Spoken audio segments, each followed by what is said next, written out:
अस्सलामुअलैकुम नाज़रीन, आप देख रहे हैं प्रोग्राम एक्सपर्ट्स और मैं हूं आपके साथ एमन चौधरी। बात करेंगे आज़ाद कश्मीर के इंतखाबी मार्के में 6 दिन बाकी हैं। पाकिस्तान की तमाम बड़ी सियासी जमातें इंतखाबी मुहिम में सरगर्म हैं। आज़ाद कश्मीर के मामले पर पीपल्स पार्टी और मुस्लिम लीग नून के दरमियान लफ्जी गोलाबारी भी जारी है, मगर इलेक्शन कमीशन ने आज बड़ा सरप्राइज दिया है।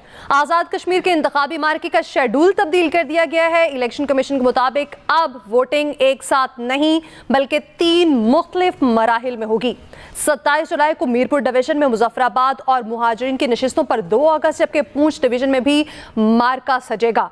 चीफ इलेक्शन कमिश्नर के मुताबिक इलेक्शन फौज की निगरानी में होंगे और इंतखाबी शेड्यूल में तब्दीली इंतजामी उमूर इंतखाबी इंतजामात के मुअस्सर बनाने जबकि शफाफ, मुनासिब और पुरअमन पोलिंग को यकीनी बनाने के लिए की गई है। मरहलावार इंतखाबात से सिक्योरिटी, इंतखाबी अमले की तैनाती और इंतखाबी अमल की निगरानी बेहतर अंदाज में मुमकिन हो सकेगी। इसके साथ साथ आज मुस्लिम लीग नून ने मुजफ्फराबाद में जलसा किया। नवाज शरीफ ने जलसे से खिताब भी किया और वो कहते हैं कि नवाज शरीफ जो कहता है उसको पूरा करता है। अगर आज़ाद कश्मीर में नून लीग की हुकूमत आई तो पिछली सारी कसर निकाल देंगे। इसी दौरान उन्होंने अपनी एक मासूम सी ख्वाहिश का भी इज़हार किया है और वो कहा है कि मेरा दिल चाहता है कि आज़ाद कश्मीर में इलेक्शन जीत जाएं तो शहबाज शरीफ को कहूँगा कि मुझे आज़ाद कश्मीर का वज़ीर आज़म बना दें। एक मासूमाना ख्वाहिश उनके सामने उनकी जानिब से रखी गई। इसी से मुतालिक हमारे प्रोग्राम का सवाल ये है कि आज़ाद कश्मीर में नवाज शरीफ की वज़ीर आज़म बनने की ख्वाहिश पूरी हो सकेगी? ये उनकी मासूमाना ख्वाहिश उन्होंने सामने रखी। पैनल का तारुफ में आपसे कराती चलूँ, उनसे इस हवाले से राय जान लेते हैं। सीनियर तज़कियाकार अयाज खान साहब हमारे साथ मौजूद हैं, आमिर इलियास राना साहब, फैसल हुसैन साहब, नवीद हुसैन साहब और मोहम्मद इलियास साहब। आमिर साहब, क्या कहेंगे इस मासूमाना ख्वाहिश पर? आज़ाद कश्मीर में इलेक्शन जीतने के बाद जो नवाज शरीफ ने ये ख्वाहिश का इजहार किया है, क्या कहेंगे? देखें, ये जो ख्वाहिश है ना, ये एक आज़ाद कश्मीर से मोहब्बत का इजहार है। वो ये नहीं है कि वो वहाँ वाकई वज़ीर आज़म बनना चाह रहे हैं या उसके लिए है। ये एक सियासत जो होती है लोगों को करीब लाने के लिए कि आई लव यू टू जैसे वो कहते हैं और मेरा दूसरा घर है, तो ये एक सियासी गुफ्तगू थी और ज़ाहिर है कश्मीरी हैं ख़ुद भी और उस हिसाब से वो अपने लोगों को गरमा भी रहे थे, गुफ्तगू भी कर रहे थे। और तरक्याती प्रोग्रामों के ऊपर तो कोई मैच नहीं है ना उनका कि उन्होंने पूरे पाकिस्तान में जिस तरह डेवलपमेंट कराई, कोई नज़दीक भी नहीं है उनके। और बातें जो मर्ज़ी कर ले। मैं एक फ़िक्रा ही देख रहा था क्योंकि मैंने पूरी तकरीर नहीं सुनी मरीम नवाज़ की कि नवाज शरीफ ने तो बहरहाल जितने मैंने टिकर देखे हैं उसका था कि उन्होंने कोई बिलावल को जवाब नहीं दिया, पीपल्स पार्टी को। वो सिर्फ अपनी बात कर रहे थे कि PMLN क्या कर सकती है, क्या करेगी। मरीम का मैंने एक फ़िक्रा ज़रूर देखा अपनी स्क्रीन पे कि उन्होंने कहा कि जिनकी अपनी सड़कें टूटी हैं वो आज़ाद कश्मीर में क्या करेंगे। मतलब ज़ाहिर है वो सिंध को रेफ़र कर रही थी, तो इसमें तो बिलावल को ही जवाब देना है क्योंकि ये तो उनका तुर्रा इम्तियाज़ बन चुका हुआ है कि कोई काम नहीं करना और तकरीर मीडिया पे सबसे अच्छी करनी है और उसको चलवाना भी है, बेहतरीन दिखाना है, वो यूनिवर्सिटी रोड का हो या अंदरूनी सिंध की कोई सड़कें हों। ये तो इनके लिए एक ताना बन चुका हुआ है। ठीक बात है इसका। मैं तो जब बिलावल सियासत में नए नए आए और मरकज़ी सतह पे आए तो मेरा ख्याल यही था कि ये बिल्कुल पीपल्स पार्टी की रीत को बदलेंगे, लेकिन ये सिर्फ तकरीर में बदलते हैं। अमली तौर पे ना कराची को ये अपनी उसका, हालांकि इन्होंने टाइम भी दिया, एक जगह आया था कि शायद 3 महीने दिए थे या 6 महीने दिए थे वज़ीर आला सिंध को कि मुझे बिल्कुल चेंज नज़र आना चाहिए। उसके बाद प्रेस कॉन्फ्रेंसों में तब्दीली और तेज़ी ज़रूर आई और वहाँ पर आपको यूनिवर्सिटी रोड पर भी जाते हुए नजर आए। बहरहाल चूंकि इलेक्शन का रंग है, सियासत का रंग है, तो सियासी जमातें वहाँ जा रही हैं। बिल्कुल अच्छी बात है कि वहाँ पे जाके नवाज शरीफ भी तकरीर करें, बिलावल भी करें और बिल्कुल उन्होंने किया कि 3 हिस्सों में उसको कर दिया इलेक्शन को कि महाजरीन की नशिस्तें 5 अगस्त को और 5 अगस्त को ही 9 सीटें मुजफ्फराबाद की डिवीज़न की होंगी और 27 को होगा सिर्फ मीरपुर में। तो इलेक्शन के तेज़ी और आ जाएगी कि सियासत के दिन और बढ़ गए, वरना 25 जुलाई तक आखिरी जलसे हो जाने थे 3-4 दिन में अगले और फिर ये ठंडा हो जाता। अब जाएगा ज़ाहिर है 8 अगस्त तक। तो ठीक है, लोग वादे लें, काम करें। आज़ाद कश्मीर वाले तो पहले ही बड़े फ़ायदे में हैं। 3 रुपये यूनिट बिजली में आप और हम सब की कीमत हम पे कर रहे हैं, वो मज़े भी कर रहे हैं और अभी भी बाज नहीं आ रहे कि जी क्या है। तंदूर पे भी जनाब वो सब कुछ रोटियां भी उस पे तंदूर भी इनके बिजली पे चल रहे हैं, किसी और चीज़ पे नहीं चल रहे। तो इससे ज़्यादा कश्मीरियों की क्या हो सकती है कि उनके मज़े हैं और हड़ताल भी वो भी हैं, नाराज़ भी वही हैं। उनको मनाना भी चाहिए, बात भी करनी चाहिए, सियासी जमातों को सियासी तर्ज अमल इख्तियार करना चाहिए। अच्छा है अगर मरियम पीएम ने आज ये अनाउंस किए हैं कि मैं बसें भी दूंगी और मोबाइल हॉस्पिटल दूंगी, पीपल्स पार्टी को भी अनाउंस करना चाहिए। उनकी तो अपनी हुकूमत है इस वक्त आज़ाद कश्मीर में कि वो लोगों के लिए क्या कर सकते हैं और क्यों नहीं सिंध से लाते। पंजाब के बजट से देंगे ना आप आज़ाद कश्मीर में जो दे रहे हैं, सिर्फ सुथरा पंजाब की तर्ज पे उन्होंने कहा कि प्राइम मिनिस्टर से रिक्वेस्ट करूंगी, बाकी तो उन्होंने अपने पंजाब से देने के लिए कहा है कि मैं दूंगी। तो बिलावल भुट्टो को भी तकरीर के अलावा देना चाहिए, आज़ाद कश्मीर को फंड देना चाहिए। सही। अयाज साहब, आप क्या समझते हैं कि एक तो ये मासूमाना ख्वाहिश के हवाले से आपका कमेंट जानना चाहूँगी, और दूसरा ये कि उन्होंने ये कहा कि अगर नून लीग वहाँ जीती है आज़ाद कश्मीर में तो पिछली सारी कसर पूरी कर दी जाएगी, क्या कहेंगे?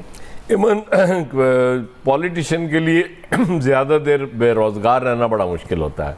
अब देखें ना, कायद को इतना अरसा हो गया, अब वो नहीं है उसमें इक़्तिदार में, तो दिल तो करता है ना।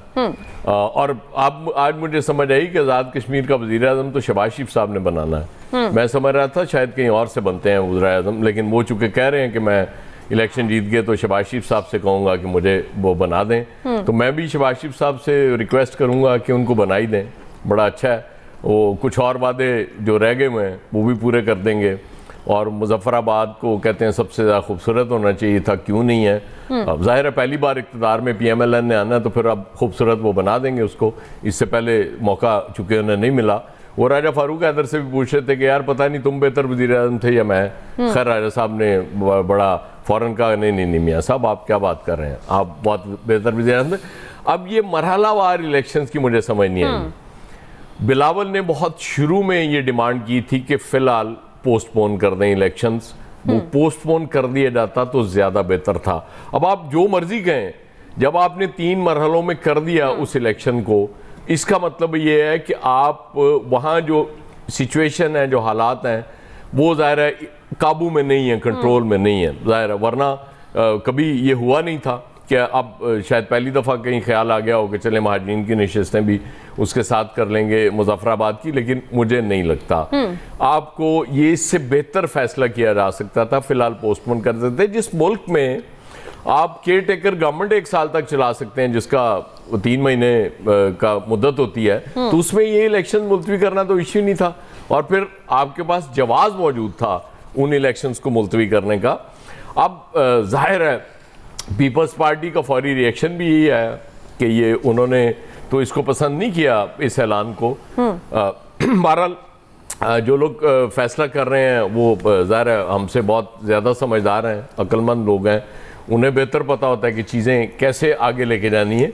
लेकिन जो नज़र आ रहा है उसमें तो ज़ाहिर है ये आप ये मान रहे हैं कि आप इस वक्त कमज़ोर पोजीशन पे हैं और हम नहीं इसको इलेक्शन को एक मरहले में कर सकते, एक दिन नहीं कर सकते, जबकि पूरे पाकिस्तान में कौमी असम्बली और सूबाई असम्बली के इलेक्शंस एक दिन हो जाते हैं। और ये आज़ाद कश्मीर का तो उस पर 45 सीटें हैं, कितनी है कुछ भी नहीं है, वो इलेक्शन एक दिन ना होना।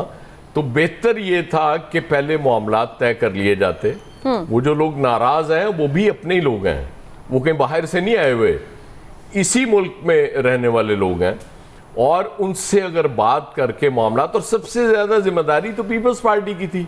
लेकिन पीपल्स पार्टी चूंकि खुद महाजरीन की नशिस्तों के खिलाफ है, उन्हें लगता है कि ये तो एक घर से एक बोनस लेके चलती है PMLN, क्योंकि मेजॉरिटी सीट्स पंजाब में है, इसलिए वो भी नहीं चाह रहे थे ये सीट्स। इसलिए बहरहाल बहुत ज़रूरी था इन इलेक्शन से पहले ये मामला तय कर लिए जाते, चीज़ें बैठ के हो जाती तो ज़्यादा बेहतर था। मेरा ख्याल है जब आप जिद कर जाते हैं ना, वो भी जिद कर रहे हैं जो इस वक्त एहतजाज कर रहे हैं, और दूसरी तरफ से भी जिद हो रही है, और जिद अल्टीमेटली वो चीज़ों को नुकसान पहुंचाती है, उससे फ़ायदा नहीं होता। सही। आप नवी साहब इस हवाले से क्या राय रखते हैं? एमन में जो बात करनी है, छोटी सी बात करनी है। अयाज साहब कह रहे थे ना, जो डेट के हिसाब से मेरी शाह गुलाम कादिर से कुछ दिन पहले मुलाकात हुई थी, वो कह रहे थे 5 अगस्त डेडलाइन है, उसके बाद प्राइम मिनिस्टर को इमरजेंसी लगानी पड़ेगी अगर इलेक्शन आगे जाते हैं। तो अब 5 दिन आगे जा रहे हैं क्योंकि 10 अगस्त को इलेक्शन का मरहला मुकम्मल होगा। सही। नवी साहब आप नहीं तो अब इलेक्शन पे इमरजेंसी लगेगी, फिर इसका मतलब है मैं तो आपको वो कह रहा हूं जो मुझे शाह गुलाम कादिर ने बात बताई थी, उससे वाले से तो फिर अब 5 दिन अब 5 दिन जो है ना, क्योंकि अगर इलेक्शन सारे मुलतवी करते तो फिर इमरजेंसी, और फिर प्राइम मिनिस्टर किसी को एडमिनिस्ट्रेटर मुकर्रर करते हैं, प्राइम मिनिस्टर ऑफ पाकिस्तान, तो वो काम नहीं हो रहा। वरना फिर और ज़्यादा होती मसले कि जनाब ये क्या हो गया। अगर बिलावल की बात मान ली जाती तो फिर इलेक्शन तो मुलतवी नहीं होने थे, फिर एडमिनिस्ट्रेटर लग जाता। सही। नवीद साहब, इलेक्शन शेड्यूल में तब्दीली आपको क्या लगता है कि कोई फ़ायदा होगा इससे, और फिर इलेक्शन कमीशन क्या शफाफ तरीके से इंतखाबात कंडक्ट करा सकेगा? अच्छा देखें एमन, जमहूरियत जो होती है ना, जमहूरियत की बुनियाद जो है वो साफ, शफाफ और आज़ादाना इलेक्शन के ऊपर होती है। और इलेक्शन का साफ, शफाफ और आज़ादाना होना ही काफ़ी नहीं होता, उनका साफ, शफाफ और आज़ादाना दिखना भी ज़रूरी है। लेकिन पिछले कुछ अरसे में मैं ये नहीं कहता कि इससे पहले जो इलेक्शन होते रहे हैं मुल्क में, पाकिस्तान में, कश्मीर में या गिलगित बल्तिस्तान में, वो साफ और शफाफ होते थे, लेकिन एटलीस्ट कोशिश ये की जाती थी कि वो साफ, शफाफ और आज़ादाना लगे। लेकिन फरवरी 2024 में जो रीत डाली गई इस मुल्क में, जिस तरह का इलेक्शन कंडक्ट किया गया, वो ना साफ, शफाफ और आज़ादाना था और ना कोशिश की गई कि उसको साफ, शफाफ और आज़ादाना दिखाया जाए। और एक जीती हुई पार्टी को उसका पार्टी स्टेटस, उसका पार्टी सिंबल छीन के, उससे पार्टी स्टेटस छीन के जो है वो बाकी एक हैंड पिक्ड गवर्नमेंट को ला के बिठा दिया गया। तो उससे तो वो जमहूरियत का एक जो फसाद था वो आपने उतार के फेंक दिया, वो तो खत्म हो गया। और फिर जब एक पार्लियामेंट होती है ना, उस पार्लियामान में जमहूरियत का हुस्न ही है कि पार्लियामान के अंदर एक हिज़्ब इक़्तिदार है, दूसरा हिज़्ब इख्तिलाफ है। लेकिन पाकिस्तान में हुआ क्या कि जो पार्टी जीती गई, जिसने इलेक्शन जीता था, उसको तो इक़्तिदार से महरूम किया गया, फिर उससे हिज़्ब इख्तिलाफ वाला स्टेटस भी जो है वो भी छीन लिया गया। सही। अब इलेक्शन के ऊपर आपका एतमाद कहां पे है? आप ये देखें, यही इलेक्शन आपके सामने गिलगित बल्तिस्तान में हुआ। जो मेन पार्टी है, ये दो पार्टियां, मजे की बात देखें ना, ये दो पार्टियां जो कि मरकज में बैठी हुई हैं, जो कि इक़्तिदार में शरीक इक़्तिदार है, यानी पीपल्स पार्टी, यहां पे ये एक नोरा कश्ती बनी हुई है। नोरा कश्ती है कि जी आप यहाँ पे सेंटर में तो बैठे हैं, इक़्तिदार के मजे लूट रहे हैं, और वहां पे जाके यही लफ्जी गोलाबारी हमने देखी गिलगित बल्तिस्तान के इलेक्शन में।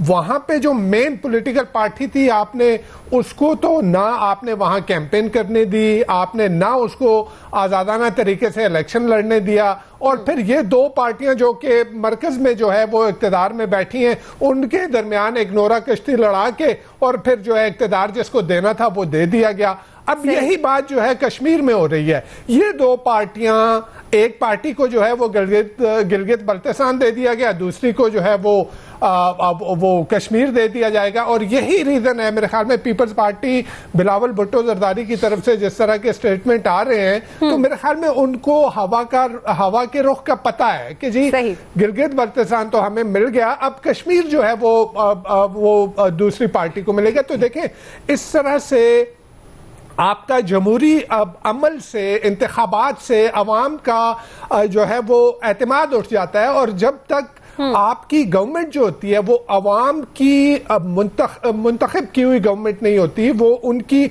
उमंगों की तर्जुमान नहीं होती, वो उनके वोटों की अक्कासी नहीं करती, तो वो गवर्नमेंट कभी कामयाब नहीं हो सकती। आप इस गवर्नमेंट को ही देख लें, इतनी ताकत जो किसी गवर्नमेंट के पास मेरे ख्याल में पाकिस्तान की तारीख में नहीं थी जितनी यहाँ पे है। क्योंकि बिल्कुल एक पेज, वो एक पेज के ऊपर क्या होना, वो दोनों हैं ही एक पेज। उसके बावजूद आप इस मुल्क में मसाइल को देख लें, इकोनॉमिक मसाइल को देख लें, पॉलिटिकल मसाइल को देख लें, सिक्योरिटी के मसाइल को देख लें। और फिर ये जो जिस तरह से खान साहब ने बात की कि देखें, ये मरहलों में इलेक्शन करवाना, ये तो एक आप अगर जो मीरपुर रावला कोर्ट में डिवीजन में एक दिन इलेक्शन करवा रहे हैं, तो क्या ये तो हिस्ट्री है ना पाकिस्तान की, कि एक जगह का इलेक्शन जो है वो असरअंदाज होता है दूसरी जगह के इलेक्शन के ऊपर। तो ये तीन हिस्सों में, और फिर ये कहा जा रहा है कि जी सिंस हमने फौज के अंडर करवाने हैं, और फौज जो है वो ऑलरेडी स्ट्रेच हुई है बलूचिस्तान की वजह से, केपी की वजह से, तो इतनी फौज हमारे पास है नहीं कि पूरे कश्मीर में जो है वो एक दिन इलेक्शन करवाया जा सके। और फिर ये भी बात कही जा रही है कि इन पार्टियों की बायनी मुशावरत, और मुशावरत कैसे हुई क्या इलेक्शन कमीशन बैठा, क्या इन सही। पार्टीज को बिठा के बात की गई? नहीं जी, वो कहा जा रहा है कि जी वो फोन पे उनसे राय दी गई। सही। तो मेरे ख्याल में बेहतर ये होता कि आज़ाद कश्मीर के अवाम की उमंगों के मुताबिक वहां पे गवर्नमेंट आएगी, तो वो सही। ये जो भी अभी वहां पे शोरश बनी हुई है, जो एक मसला बना हुआ है, वो अगर उनके नुमाइंदा लोग आएंगे तो सिर्फ वो ही हल कर पाएंगे। ऊपर से मुसल्लत की हुई गवर्नमेंट जो है, और जहां तक नवाज शरीफ साहब की बात, तो उन्होंने गिलगित बल्तिस्तान में भी ऐसी एक मासूमाना ख्वाहिश का इजहार किया था जब कहा कि लोग घर पे बैठ के उनको तनख्वाहें मिला करेंगी। तो मेरे ख्याल में ऐसी एक मासूमाना ख्वाहिश उन्होंने जो है कश्मीर में कर दी। सही, बिल्कुल ऐसे ही है। आप क्या कहते हैं फैसल साहब, एक तो उनकी इस मासूमाना ख्वाहिश के हवाले से कि क्या आपको लगता है कि ये मासूमाना ख्वाहिश पूरी होगी आने वाले दिनों में, और दूसरी जानिब ये भी कि जिस तरीके से अब इंतखाबात कंडक्ट होने जा रहे हैं, क्या कहेंगे उस हवाले से? ये ख्वाहिश से ज़्यादा उनकी बेबसी को भी जाहिर करता है ना, जो नवाज शरीफ ने कहा। इस हाइब्रिड निज़ाम ने इस मुल्क में बहुत सारे लोगों की जहाँ सियासत को जो नुकसान पहुँचाया, उनमें नवाज शरीफ साहब की सियासत को भी जो है ना नुकसान पहुँचा। बल्कि नुकसान को अगर हम ये कहना कि नवाज शरीफ साहब ने खुद अपने गले लगाया, तो ये ज़्यादा गलत ना होगा। वरना 8 फरवरी एक ऐसा दिन था जब वो विक्ट्री उन्होंने तकरीर की, फतह की तकरीर की थी। अगर उस वक्त वो नताइज का ऐलान करते तो शायद पाकिस्तान की तारीख में वो अमर हो जाते, और वो उनकी जो सियासत को शायद कोई नस्लों तक और सदियों तक जो है ख़त्म करना बहुत मुश्किल हो जाता। लेकिन उन्होंने जो है अमर होने के बजाय जो है अपनी बेटी को वज़ीर आज़म और भाई को, बेटी को वज़ीर आला और भाई को वज़ीर आज़म बनाने को तरजीह दी। लेकिन अपनी सियासत को जो है उन्होंने खुद अपने हाथों से जो है उस दिन जो है वो क्या बहुत ही अगर सादा लफ्ज़ों में बोले, वो तहस नहस कर दिया। देखिए, आज़ाद कश्मीर में जिस तरह की एहतजाजी तहरीक चल रही है, उस एहतजाजी तहरीक का इस वक्त या आज़ाद कश्मीर की जो मौजूदा सियासी सूरत-ए-हाल में जो सबसे बड़ा स्टेक होल्डर है वो जॉइंट एक्शन कमेटी है आज़ाद कश्मीर की। सही। इख्तिलाफ राय हो सकता है उनसे, उनके मौक़िफ़ पे जो है आप एक अलग राय रख सकते हैं, लेकिन इस हकीकत से इनकार नहीं किया जा सकता कि इस वक्त अवाम की अक्सरियत जो है, एक बहुत बड़ी तादाद जो है वो एहतजाजी तहरीक का हिस्सा है। उनका मुतालबात दुरुस्त है या गलत है, उस पर भी आप जो है वो डिबेट कर सकती हैं, लेकिन बहरहाल वो हैं तो हमारे अपने लोग ही ना, वो हमारे दुश्मन तो नहीं है। तो उनको नज़रअंदाज करके अगर आप कोई फैसले कर रहे हैं तो एक बहुत बड़ी सियासी गलती के मुर्तकिब हो रहे हैं, एक ऐसी गलती के मुर्तकिब हो रहे हैं जिसका अजाला करना जो है वो बहुत मुश्किल हो जाएगा। तो खुदारा जज्बात से ना सोचें, अकल के हमें जो है और शऊर का जो है मुजाहरा करना चाहिए। उन लोगों को लेके इस वक्त इलेक्शन से ज़्यादा उनके जो उनके जहन के जो खलफिशार है, इंतशार है, उनको दूर करना जो है वो ज़्यादा ज़रूरी है। सही। और उनके बगैर आप इलेक्शन करना चाह रहे हैं तो ये इलेक्शन जो है वो रिजल्ट नहीं दे सकेगा, उसके बाद की सूरत-ए-हाल और ख़राब हो जाएगी। अभी भी वक्त है, वक्त नहीं गुजरा। अपने जज्बात को, अपनी ख्वाहिशात को एक तरफ रखें, बैठ के जो है बात करें, एक ऐसा हल निकालें जो वहाँ के लोगों को पहले मुतमईन करे। अगर आप उनके लोगों को मुतमईन करने के बजाय कोई फ़ैसला उन पर मुसल्लत करना चाहते हैं तो ये किसी तौर पर मुनासिब नहीं होगा। बहरहाल अगर आपने ये तय कर लिया है तो ठीक है, इस वक्त मुल्क की जो दाखिली और इंतशार है उसमें मज़ीद इजाफा तो हो सकता है, कमी बहरहाल किसी तौर पे जो है नहीं होगी। सही, यकीनी तौर पर कश्मीरियों की उमंगों के मुताबिक ही ये इलेक्शंस होने चाहिए, क्योंकि उन्हीं के लिए ये इलेक्शन कंडक्ट कराए जा रहे हैं और उनकी ही भलाई के लिए आगे नुमाइंदगान जो चुने जाएंगे। इलियास साहब, आप क्या समझते हैं? एक तो नवाज शरीफ की ख्वाहिश कि वो ये कहते हैं कि मुझे वज़ीर आज़म मैं कहूँगा बना दिया जाए, और फिर उन्होंने साथ ही साथ ये भी कहा कि अगर नहीं बनूंगा मैं वज़ीर आज़म तो हर 3 महीने बाद मैं मुजफ्फराबाद भी जाऊँगा। हर इलेक्शन जब किसी भी जगह होना होता है, किसी भी एरिया में होना है, तो सियासतदान इसी तरह के वादे और दावे करते दिखाई देते हैं, लेकिन उसके बाद कहीं नजर नहीं आते। कुछ अवाम का पुरसाने हाल नहीं होता, हमने और भी बहुत सारी जगहों पर ऐसे देखा। आप क्या कहेंगे? देखिए, उनका जो वज़ीर आज़म बनने की बात है वो तो पाकिस्तान के भी वज़ीर आज़म बनना चाहते थे, लेकिन जब मेजॉरिटी नहीं मिली तो फिर उन्होंने और सेकंड ऑप्शन कहा क्या था, उन्होंने कई दफ़ा इसका इजहार किया कि अगर नहीं होते तो मैं वो चाहते थे। मेजॉरिटी तो मिली है, वो मेजॉरिटी वो वाली जिस तरह मिलनी चाहिए थी, जिस तरह होनी चाहिए थी, लेकिन क्योंकि इत्तेहादी बने, पीपल्स पार्टी के साथ इत्तेहाद, वो चाहते थे कि एक पार्टी बने, एक पार्टी की मेजॉरिटी हो तो तब जाके वो करें 2/3 मेजॉरिटी वगैरह, तो तब पार्टी की बने। लेकिन नहीं हुआ तो तब उसके बाद ना वो विक्ट्री की जो स्पीच करके अपना तो वो चले गए। वो बिल्कुल इसी तरह होना चाहिए था। अगर उनको नहीं अगर था ये कबूल था तो उनको दोबारा इलेक्शन करवा लेते। तो इस सूरत हाल में उनके हाथ में था सारा, लेकिन उन्होंने इक़्तिदार को देखा कि उनके हाथ में इक़्तिदार आ रहा है, 2.5 साल इनके पास रहेगा, 2.5 साल उनके पास रहेगा।